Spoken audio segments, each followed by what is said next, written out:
policing what we say, as this bizarre pronouncement from a senior policeman in the north of England would appear to indicate. Today is International Pronouns Day, which is a day particularly important to people who identify as transgender or gender non-conforming. Being misgendered can have a huge impact on somebody and their personal well-being. It also can be used as a form of abuse for somebody, and that just isn't right.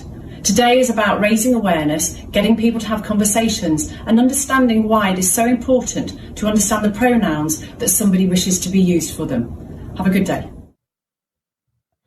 Yes, and you have a good day too. I'm all for using whatever pronouns anybody wishes. We all like to show suitable respect. But is this really a police matter? That's the question.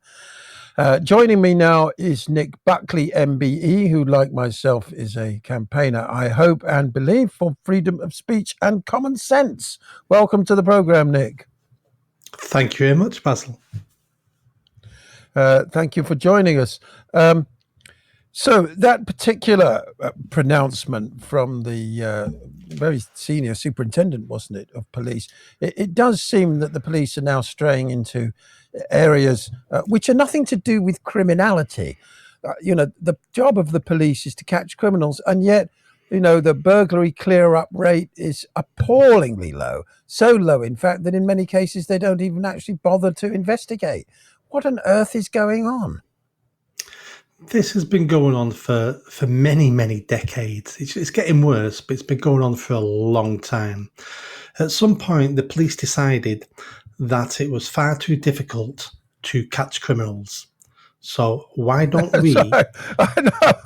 Sorry, excuse me for interrupting with laughter, because listeners may think, this is absolutely absurd. But I'm afraid to say, I think you're absolutely right. Catching criminals is a difficult thing to do.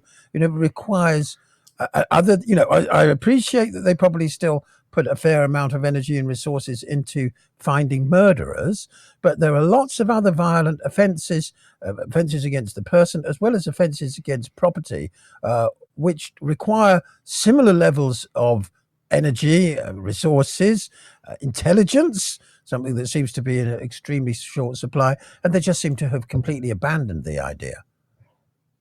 Yeah, because it's too difficult. So part of it will be, why are we going to spend 100 man hours, £500,000 on catching this criminal, and we get them to court and they're going to get a slap on the wrist? So that also degrades the policing in the country. But also, the police then started thinking along some sort of communist lines, which were, why don't we mould the people into what we want them to be, and they won't commit crime? And that's what this pronoun stuff's all about. So rather than you misgendering somebody, which can be classed as a hate crime, you might then go on to actually hate transgender people, and then you may go on to assault them, and then you may go on to murder them, and then you may go on to commit genocide and kill as many as you can.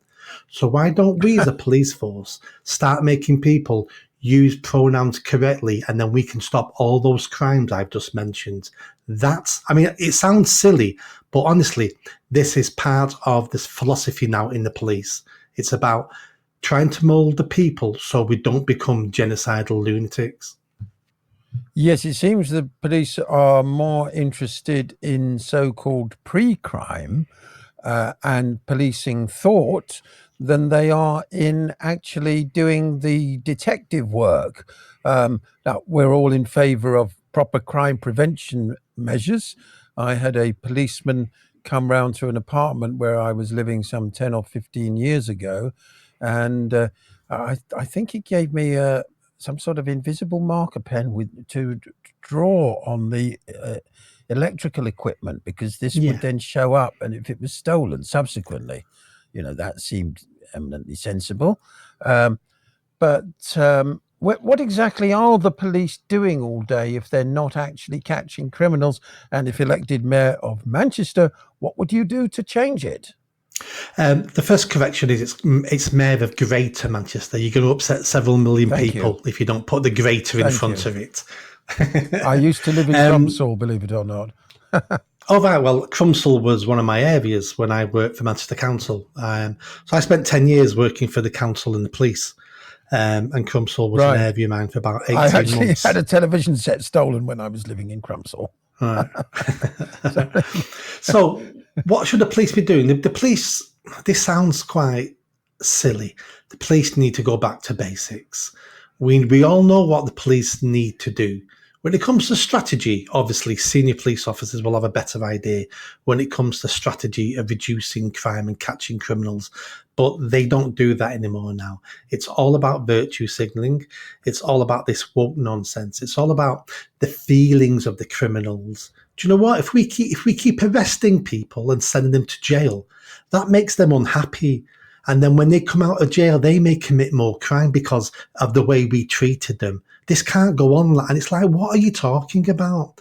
We need a police force. We don't need a police service. We need a police force that criminals are yes. afraid of, that gets in the face of people who's causing trouble or ruining lives of the quality of life of people in communities. We want a police force. We want police officers to grab criminals, drag them to the station, charge them, arrest them, and then we need the courts to do their bit. The courts are failing just as bad as the police, and the courts get away with a lot of this. But we need to start turning our attention to the courts as well. If we start looking at prevention and early intervention, when I've spent over 20 years in this sort of line of work, we know who the problem families are on every estate. And it's intergenerational. We know, you speak to any housing officer or local police officer, they know who all the burglars are. They know who all the drug dealers are. But they're not a priority anymore now because it takes too much work. But if you put someone on Twitter that offends the alphabet people, you'll have 3 police officers knocking on your door because that's an easy crime to solve. You're more likely not to kick off and it's not going to turn to violence, and you're more likely to be convicted in court. So everyone's a winner apart from those communities. Yes, it seems that the police have become completely inverted. When I grew up, the idea was that the Bobby on the beat was a friendly, helpful chap who was kindly towards law-abiding citizens, but ruthless when dealing with criminals. Now it seems that the police are ruthless when dealing with law-abiding citizens and kindly towards criminals. Exactly. We talk about the feelings of criminals far too often. And what we need to understand is criminals are criminals. Poverty doesn't make you a criminal. It's a choice. Sometimes it's a cultural choice of the household you've been brought up in, but it's not poverty. We shouldn't feel sorry for people who break the law. We should hold them in contempt. We should shame and publicly shame criminals, and that might deter other people going down that path. When I was growing up, my mum said to me a million times, don't ever have the police knocking on this door. And that because she was afraid of the shame it would bring with her neighbours. The police can call at your house now 19 times a day, and there is no shame connected to it anymore. That's part of the destruction of these communities. Yes, well said, Nick. Now, I know you have a tremendous record of working with the homeless, and one of the key steps towards getting people off the streets is getting them a bank account. It's also worth remembering, of course, that homeless people are heavily dependent on cash donations from passers-by. So I just wondered, in the light of that, what your take is on the bank's war on cash. And it seems now the corporations promoting various aspects of wokery and seeking to withhold services from those customers with whom they disagree. Right, several questions there. So let me do the first couple first. Homeless people can get bank accounts. You do not need an address, a personal address, to get a bank account. Most of the support centres already have deals with banks where they will register that bank account at the support centre's address, because 99% of people who are homeless or 99% of people who are living on the streets all have bank accounts and are all getting benefits paid into those bank accounts on a fortnightly basis. So that happens now anyway. Cash to people begging in the city centre or town centres outside supermarkets is immaterial, because you shouldn't be giving anybody on the streets cash. You shouldn't be buying them sandwiches. You shouldn't be giving them anything, because all you're doing is you're damaging them even more. If you give someone cash on the street, it's all spent on drugs. You're not helping that person. If £1.50 in change could change someone's life, we wouldn't have a problem of rough sleeping in the UK. And then people say to me, "Oh, I buy them a meal deal. Surely that can't help. Surely that must help." Well, what you need to think about is all these community centres and support centres for homeless people, rough sleepers, people struggling. They all serve hot food. So when you give someone a meal deal sat on a wet, cold winter's pavement in the city centre, all you're doing is stopping them going to the support centre that day to get a hot meal. And it's only when they're in the support centre can they get help and support. So that meal deal has just stopped that person getting help that day. So I tell people all, and I've got over 15 years experience of working with rough sleepers on the streets. I've won several awards for this work, so I know what I'm talking about. Stop giving people handouts on the streets. They're not dogs. They're not rats. They're your fellow human beings. They don't need your scraps to survive. We need better services for them. And then if you ask me about banks in general, see, banks are not stupid. Banks are like all businesses. They're here to make money.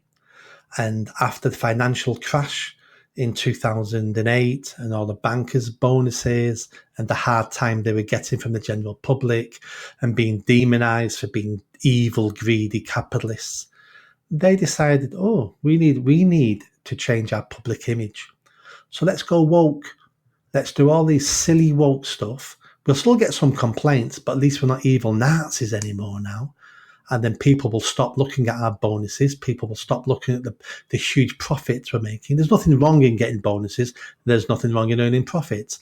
But people will stop looking at that and will start thinking we're wonderful because we're helping the LGBT bumpsy daisy people, or we're helping Black Lives Matter who don't care about black people at all. So if we can help these groups or look like we're helping them, they won't talk about our bonuses and our profits. It's all a capitalist con. So the banks have turned to woke to help their own public opinion. And you're right, they are cancelling people's bank accounts.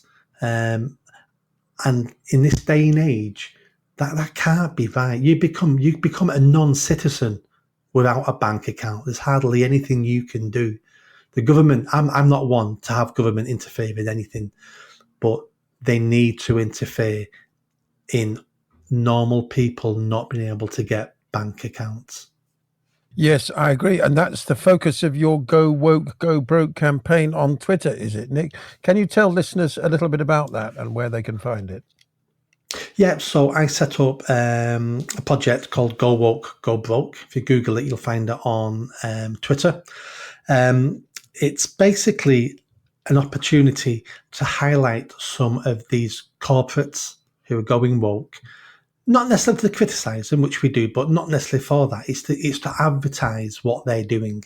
So if you've got a choice between Ben & Jerry's ice cream and someone else's ice cream, you can look at it and go, well, I'm not buying Ben & Jerry's anymore, because they are part of the problem.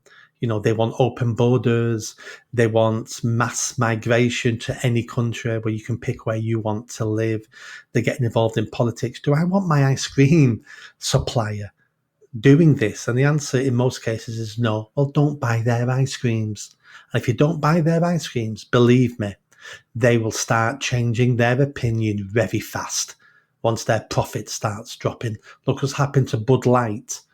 If we can get a few more companies going down the drain like Bud Light, other companies will go, do you know what? We need to keep out of the culture wars. And that's what I want. I don't want these companies spouting what I believe, because I could be wrong. I could be an idiot. I want companies to keep their noses out of politics and keep their noses out of the culture wars. I want them to provide the best service they can at the best price and win custom on that basis, not getting involved in things that have nothing to do with them. Nick Buckley, MBE, thank you very much indeed. You're welcome. Thank you.